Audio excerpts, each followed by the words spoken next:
Bonsoir Abidjan, dialogue comme on dit chez nous, Haïti. Ce soir je vais vous parler de mobile money. Mobile money, qu'est-ce que c'est mobile money? En français, mobile money c'est argent mobile. Est-ce que c'est une nouvelle monnaie? Est-ce que c'est le CFA de demain, ou le dollar, ou le euro? Non. Mobile money n'est pas une monnaie. Ce n'est pas une nouvelle monnaie. Mobile money n'est pas le dollar, le CFA de demain. Comment ça fonctionne, le mobile money? Le mobile money, c'est deux mondes. C'est l'argent virtuel d'un côté et l'argent, le cash, en liquide ou à la banque de l'autre côté. Quand vous faites une transaction en mobile money, il y a toujours les deux qui se font en même temps, en temps réel, au monde virtuel et au monde réel de l'autre côté. Faites par exemple un cash-in. On appelle un cash-in. Vous avez 20 000 CFA et vous voulez les déposer sur votre compte en mobile money. Qu'est-ce qui se passe? Vous allez faire un marchand qui va recevoir vos 20 000 CFA et il va vous transférer 20 000 CFA en monnaie, mobile money, virtuelle, et en même temps, son compte à lui, où il y a aussi les 20 000 CFA à la banque, va être débité.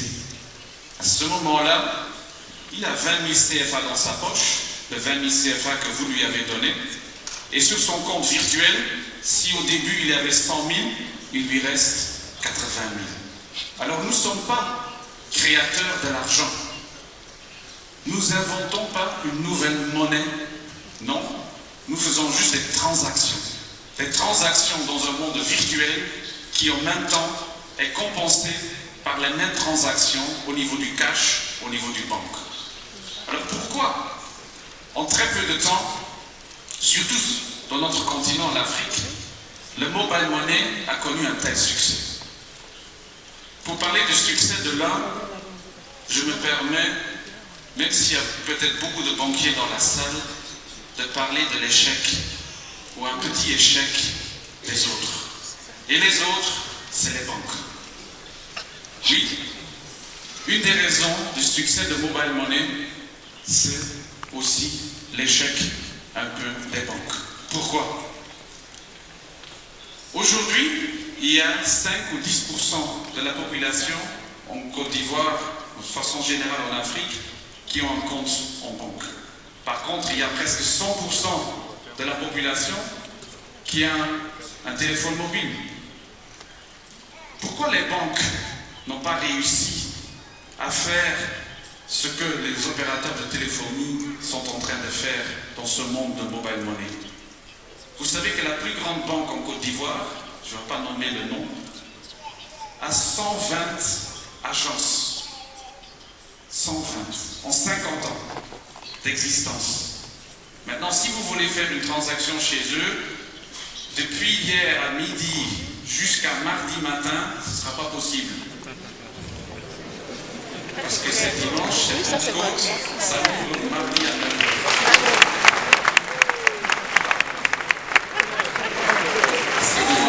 Transaction mobile money, je peux vous amener à le point le plus proche, ce ne sera pas 500 mètres, je vous garantis, même maintenant, dimanche après-midi à 16h30, vous allez trouver un marchand mobile money qui va faire votre transaction. Nous en avons aujourd'hui 5000 en Côte d'Ivoire, en 3 ans.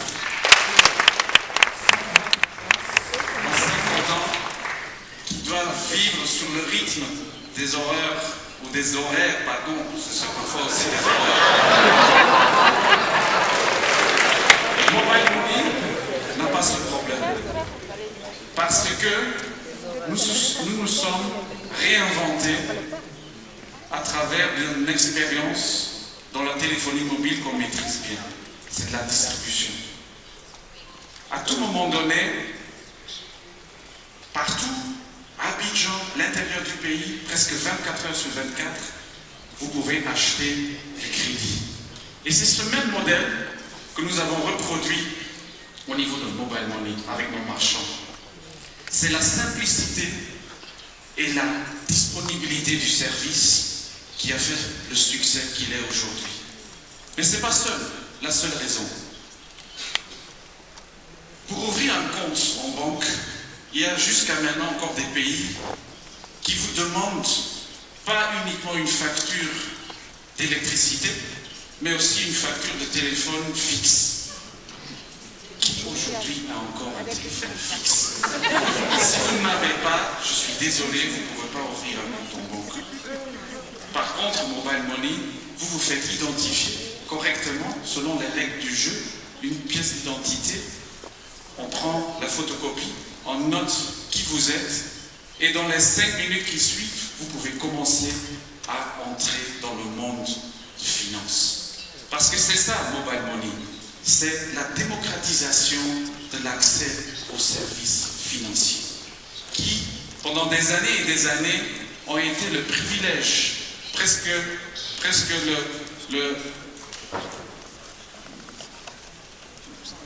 l'exclusivité d'une petite élite qui aujourd'hui s'ouvre à tout le monde. Et les transactions sont très simples. Et beaucoup de transactions dans une société comme la nôtre sont des transactions de faible valeur. 5 000, 10 000, 20 000, mais beaucoup de transactions. Dans une société où beaucoup de gens vivent sur un revenu journalier, malheureusement aujourd'hui, très peu de gens ont réellement un revenu mensuel, avec un virement d'un salaire mensuel. Il y a beaucoup plus de gens qui ont un revenu hebdomadaire ou parfois même journalier.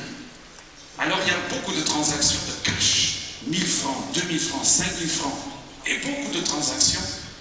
Et le Mobile Money facilite toutes ces transactions qui sont impossibles dans un monde de banque traditionnelle, parce que même pour consulter votre solde dans une banque traditionnelle, vous devez payer.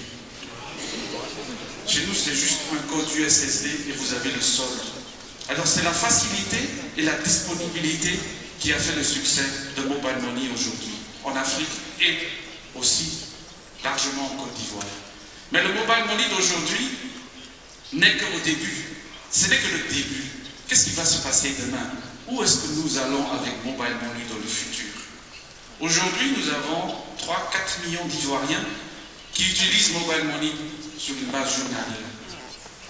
Quelles sont les transactions qu'ils font? C'est le transfert d'argent. J'envoie l'argent à mes parents qui sont au DNA, j'envoie l'argent à la nounou. C'est un transfert d'argent. Au cas de physiquement aller vers la personne ou le bus qui part à la gare routière